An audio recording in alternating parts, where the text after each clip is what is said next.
محمد رسول علی رسول الکریم اما بعد اعوذ باللہ من الشیطان الرجیم بسم اللہ الرحمن الرحیم استغفر لهم او لا تستغفر لهم ان تستغفر لهم 70 مرة فلن يغفر الله لهم ذلك بأنهم كفروا بالله ورسوله والله لا يهدي القوم الفاسقين فرح المخلفون بمقعدهم خلاف رسول الله وكرهوا أن يجاهدوا بأموالهم وأنفسهم في سبيل الله وقالوا لا تنفروا في الحر قل نار جهنم أشد حرا لو كانوا يفقهون فليضحكوا قليلا يبكوا كثيرا جزاء بما كانوا يكسبون فإن رجعك الله إلى طائفة منهم فاستأذنوك للخروج فقل لن تخرجوا معي أبدا ولن تقاتلوا معي عدوا إنكم رضيتم بالقعود أول مرة فاقعدوا مع الخالفين ولا تصلي على أحد منهم مات أبدا ولا تقم على قبره إنهم كفروا بالله ورسوله وماتوا وهم فاسقون ولا تعجبك أموالهم وأولادهم إنما يريد الله أن يعذبهم بها في الدنيا وتزهق أنفسهم وهم كافرون۔ ابھی آپ نے سورہ توبہ کی آیت 80 سے 85 کی تلاوت سماعت فرمائی۔ ان آیتوں کا ترجمہ اور تفسیر اس طرح ہے: استغفر لهم او لا تستغفر لهم ان تستغفر لهم 70 مرة فلن يغفر الله لهم ذلك بأنهم كفروا بالله ورسوله والله لا يهدي القوم الفاسقين۔ آیت 80۔ ترجمہ: آپ منافقوں کے لیے اللہ سے معافی کی دعائیں مانگیں یا نہ مانگیں، اگر آپ ان کے لیے 70 دفعہ بھی دعائیں مانگیں گے تو پھر بھی اللہ انہیں معاف نہیں فرمائے گا، یہ اس وجہ سے کہ انہوں نے اللہ کو اور اس کے رسول کو نہیں مانا، اور اللہ ایسے نافرمانوں کی رہبری نہیں فرماتا۔ یہ تھا ترجمہ سورہ توبہ کی آیت 80 کا تفسیر۔ منافقوں کے لیے استغفار کی ممانعت، یعنی اے نبی صلی اللہ علیہ وسلم، یہ منافق دعائے مغفرت کے اہل ہی نہیں، اگر آپ ان کے لیے 70 دفعہ بھی استغفار فرمائیں تو پھر بھی اللہ ہرگز انہیں معاف کرنے والا نہیں۔ ابن عباس عنہ کا بیان ہے کہ جب یہ آیت اتری تو اللہ کے رسول صلی اللہ علیہ وسلم نے فرمایا، میرے رب نے ان کے بارے میں مجھے دعائے مغفرت کی اجازت دے دی ہے، اللہ کی قسم میں ان کے لیے 70 دفعہ سے زیادہ دعائے مغفرت کروں گا، امید ہے کہ اللہ انہیں معاف فرما دے گا۔ لیکن اللہ نے دوسری آیت اتار دی، سورہ منافقون کی آیت 6، کہ آپ ان کے حق میں دعائے مغفرت کریں یا نہ کریں، اللہ نافرمانوں کو معاف کرنے والا نہیں۔ آپ کی دعائے مغفرت و دعائے عدم مغفرت دونوں برابر ہیں۔ جب عبداللہ بن ابی کے نزع کا وقت ہوا تو اس کے صاحبزادے اللہ کے نبی کے پاس آ کر کہنے لگے کہ میرے باپ کا دم ہے، میں چاہتا ہوں کہ آپ چل کر اس کے پاس بیٹھیں اور اس کی نماز بھی آپ ہی پڑھائیں۔ آپ نے پوچھا کہ تمہارا کیا نام ہے؟ کہنے لگے حباب بن عبداللہ۔ فرمایا حباب تو شیطان ہے، تمہارا نام عبداللہ بن عبداللہ ہے۔ آخر کار آپ ان کے ساتھ تشریف لے گئے اور ان کے باپ کو اپنا وہ کرتا جو آپ کے پسینے سے نم تھا پہنا دیا اور اس کے جنازے کی نماز بھی پڑھائی۔ آپ سے کہا بھی گیا کہ آپ اس منافق کے جنازے کی نماز پڑھاتے ہیں، مگر آپ نے یہ آیت پڑھ کر جواب دیا کہ میں ان کے لیے 2 دفعہ 70 بار دعائے مغفرت مانگوں گا۔ فرح المخلفون بمقعدهم خلاف رسول اللہ وکرہوا ان یجاہدوا باموالہم وانفسہم فی سبیل اللہ وقالوا لا تنفروا فی الحر قل نار جہنم اشد حرا لو کانوا یفقہون، آیت 81۔ فلیضحکوا قلیلا ولیبکوا کثیرا جزاء بما کانوا یکسبون، آیت 82۔ ترجمہ: جہاد میں حصہ نہ لینے والے اللہ کے رسول کے خلاف اپنے بیٹھنے پر مگن ہیں اور جانی اور مالی قربانیاں اللہ کی راہ میں پسند نہیں کرتے۔ انہوں نے تو یہ کہہ دیا کہ گرمی میں باہر قدم نہ رکھو۔ آپ فرما دیں کہ جہنم کی آگ بڑی گرم ہے، کاش ان میں سمجھ ہوتی، لہٰذا انہیں ہنسنا نہیں چاہیے اور اپنی کمائی کے بدلے بہت زیادہ رونا چاہیے۔ یہ ترجمہ تھا آیت 81-82 کا۔ تفسیر: آیت 81 غزوہ تبوک میں شامل نہ ہونے والے منافقوں کی مذمت۔ ان منافقوں کی برائی ہے جو جنگ تبوک میں حصہ لینے سے باز رہے اور اللہ کے رسول صلی اللہ علیہ وسلم کے خلاف گھروں میں آرام سے بیٹھے رہے اور اتراتے رہے کہ ہم آرام سے گھر میں ہیں، اور وہ سفر کی اور سخت گرمی کی تکلیفیں اٹھا رہے ہیں۔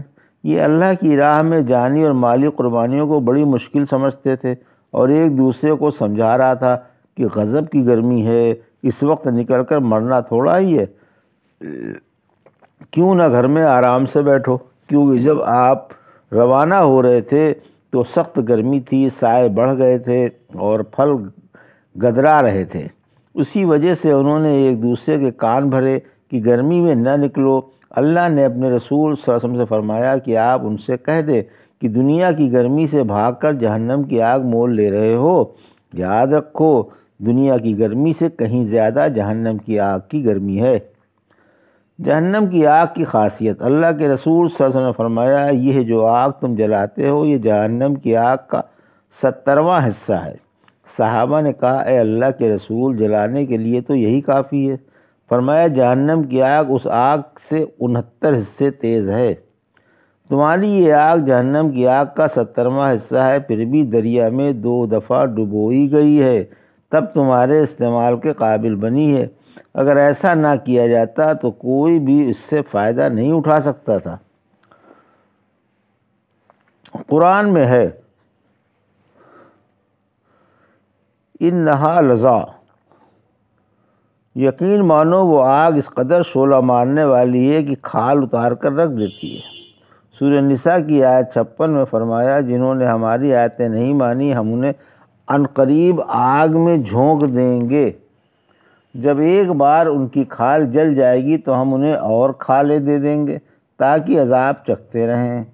پھر فرمایا، اگر انہیں ہوش ہو تو جہنم کی آگ کی گرمی یاد کر کے آج کی گرمی ہنسی خوشی برداشت کر لیں، لیکن افسوس، ان کی تو ایسی مثال ہے جیسے کوئی گرمی سے بچنے کے لیے آگ تاپنے لگے۔ انسان کو جہنم کی آگ یاد کر کے گناہوں سے بچنا چاہیے۔ آیت 82 تصور قیامت سے آج ہی رو لو۔ ابن عباس فرماتے ہیں، دنیا چند روزہ ہے، اس میں انسان جس قدر چاہے ہنس لے۔ جب دنیا ختم ہو جائے گی اور انسان اللہ کے پاس چلا جائے گا تو پھر رونا ہی رونا ہے جو کبھی بند ہی نہیں ہوگا۔ اللہ کے رسول صلی اللہ علیہ وسلم نے فرمایا، لوگوں گناہوں پر خوب رو، اگر تم کو رونا نہ آئے تو زبردستی رو دو۔ دیکھو، جہنمی اس قدر روئیں گے کہ ان کے رخساروں پر نہریں جاری ہو جائیں گی، روتے روتے آنسو بھی خشک ہو جائیں گے، پھر آنکھوں سے خون برسنے لگے گا اور ان میں پھوڑے پیدا ہو جائیں گے۔ ان آنکھوں سے اس قدر خون اور آنسو بہہ رہے ہوں گے کہ اگر کوئی ان میں کشتیاں چلانا چاہے تو چلا سکتا ہے۔ فَإِن رَجَعَكَ اللَّهُ إِلَىٰ طَائِفَةٍ مِّنْهُمْ فَاسْتَأْذَنُوكَ لِلْخُرُوجِ فَقُل لَّن تَخْرُجُوا مَعِيَ أَبَدًا وَلَن تُقَاتِلُوا مَعِيَ عَدُوًّا إِنَّكُمْ رَضِيتُم بِالْقُعُودِ أَوَّلَ مَرَّةٍ فَاقْعُدُوا مَعَ الْخَالِفِينَ۔ آیت 83 ترجمہ: پھر اگر اللہ آپ کو ان کی کسی جماعت کی طرف واپس لوٹائے، پھر یہ آپ سے نکلنے کی اجازت مانگیں تو آپ جواب دیں کہ تم میرے ساتھ کسی صورت سے بھی نہیں چل سکتے اور نہ میرے ساتھ دشمن سے جنگ کر سکتے ہو۔ پہلی بار تم نے گھر میں بیٹھنا پسند کیا تھا، اب تم لڑائی میں شامل نہ ہونے والوں ہی کے پاس بیٹھے رہو۔ یہ تھا ترجمہ آیت 83 کا تفسیر۔ منافقوں کو جنگ میں شریک ہونے کی ممانعت۔ اللہ اپنے رسول صلی اللہ علیہ وسلم کو حکم فرما رہا ہے کہ اگر ہم آپ کو اس جنگ سے واپس لے آئیں اور آپ ان کی کسی جماعت کے پاس تشریف لائیں اور یہ آپ سے کسی جنگ میں شریک ہونے کی درخواست کریں تو آپ انہیں بطور سزا کے یہ جواب دیں کہ اب تم کسی جنگ میں کبھی بھی نہ میرے ساتھ شریک ہو سکتے ہو اور نہ میرے ساتھ دشمن سے لڑ سکتے ہو، کیونکہ تم نے پہلی دفعہ گھروں میں بیٹھنا پسند کیا تھا۔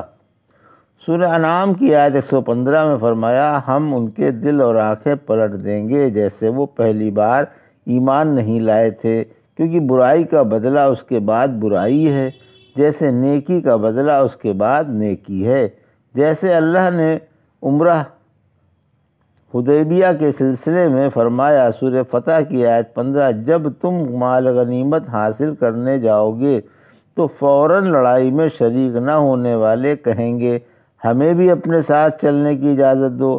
پھر فرمایا کہ اب تم پیچھے رہنے والوں ہی کے پاس بیٹھے رہو، یعنی لڑائی میں حصہ نہ لینے والے مردوں میں یا عورتوں میں بیٹھے رہو۔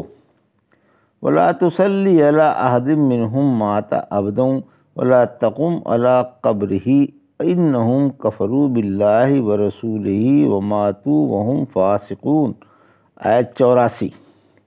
ترجمہ، آپ کسی منافق کے جنازے کی نماز کبھی بھی نہ پڑھیں اور نہ کسی کی قبر پر جا کر کھڑے ہوں۔ انہوں نے اللہ کو اور اس کے رسول صلی اللہ علیہ وسلم کو نہیں مانا اور نافرمانی کی حالت ہی میں مر گئے۔ یہ تھا ترجمہ آیت 84 کا تفسیر۔ منافقوں کے جنازے کی نماز کی ممانعت۔ اللہ کا اپنے نبی کو حکم ہے کہ آپ منافقوں سے بیزار رہیں اور کسی کے جنازے کی نماز نہ پڑھیں اور کسی کی قبر پر دعائے مغفرت کے لیے نہ کھڑے ہوں، کیونکہ یہ کافر تھے اور کفر ہی پر ان کا دم نکلا۔ یہ ایک عام حکم ہے اور اس میں ہر مشہور منافق داخل ہے، اگرچہ آیت عبداللہ بن ابی کے بارے میں اتری ہے۔ جب عبداللہ فوت ہو گیا تو اس کا بیٹا عبداللہ بن عبداللہ اللہ کے رسول صلی اللہ علیہ وسلم کے پاس آیا اور آپ سے آپ کا کرتا مانگا تاکہ اس میں اپنے باپ کو دفن کر سکے۔ آپ نے کرتا دے دیا۔ پھر اس نے آپ سے نماز پڑھانے کی درخواست کی۔ آپ نے اس کے ساتھ چل پڑے۔ عمر رضی اللہ عنہ نے کھڑے ہو کر کہا، اللہ کے رسول صلی اللہ علیہ وسلم کا دامن پکڑ کر کہا کہ اے اللہ کے رسول صلی اللہ علیہ وسلم، کیا آپ اس کی نماز پڑھائیں گے حالانکہ آپ کے رب نے آپ کو نماز سے روک دیا ہے؟ آپ نے فرمایا کہ اللہ نے مجھے اختیار دیا ہے کہ خواہ آپ دعائے مغفرت کریں یا نہ کریں، اگر آپ 70 دفعہ بھی دعا مانگیں گے تو اللہ انہیں معاف کرنے والا نہیں، میں 70 بار سے زیادہ دعائے مغفرت مانگوں گا۔ عمر رضی اللہ عنہ بولے کہ وہ تو منافق ہے، لیکن اللہ کے رسول صلی اللہ علیہ وسلم نے اس کی نماز پڑھائی۔ اس پر یہ آیت اتری، وَلَا تُعْجِبْكَ أَمْوَالُهُمْ وَأَوْلَادُهُمْ إِنَّمَا يُرِيدُ اللَّهُ أَن يُعَذِّبَهُمْ بِهَا فِي الدُّنْيَا وَتَزْهَقَ أَنفُسُهُمْ وَهُمْ كَافِرُونَ۔ آیت 85۔ آپ کو ان کے مال و اولاد حیرت میں نہ ڈالیں، اللہ ان سے دنیا میں انہیں سزا دینا چاہتا ہے اور یہ چاہتا ہے کہ کفر کی حالت میں ان کی جانیں نکلیں۔ یہ تھا ترجمہ آیت 85 کا تفسیر۔ یعنی کافروں کی دولت اور اولاد کی کثرت سے مرعوب نہیں ہونا چاہیے۔ سورہ طٰہٰ کی 131 آیت میں فرمایا، ہم نے جو انہیں طرح طرح کی چیزوں سے دنیا میں فائدہ پہنچا رکھا ہے، آپ ان کی طرف نگاہ نہ ڈالیں، یہ تو دنیوی زندگی کی بہار ہے تاکہ ہم انہیں اس میں ڈال کر آزمائیں، اور آپ کے رب کا رزق بہترین و پائیدار ہے۔ سورہ مومنون کی آیت 55-56 میں فرمایا، کیا ان کا خیال ہے کہ ہم نے ان کی مال و اولاد سے امداد کی ہے اور اس سے ہم ان کے لیے بھلائیوں میں جلدی کر رہے ہیں؟ نہیں، بلکہ انہیں شعور نہیں۔ پھر فرمایا کہ اللہ انہیں ان چیزوں سے دنیوی زندگی میں ہی عذاب دینا چاہتا ہے کہ ان سے نہ مال کی زکوٰۃ نکلے گی اور نہ ان کا مال اللہ کی راہ میں خرچ ہوگا۔ پھر لامحالہ عذاب کے حقدار ہوں گے۔ بھلا اس بدبختی سے بھی بڑھ کر اور بدبختی ہو سکتی ہے؟ پھر فرمایا کہ یہ مال و اولاد میں اس بری طرح سے پھنسے رہیں گے کہ ان کا دم اسی بے خبری کی حالت میں کفر پر نکل جائے گا اور مرتے دم تک ہدایت و ایمان نصیب نہ ہوگا۔ یہ تھا سورہ توبہ کی آیت 80 سے 85 کا ترجمہ اور تفسیر جو بھی آپ نے سماعت فرمائی۔ بارک اللہ لی و لکم فی القرآن الحکیم و نفعنی وایاکم بآیات الذکر الحکیم۔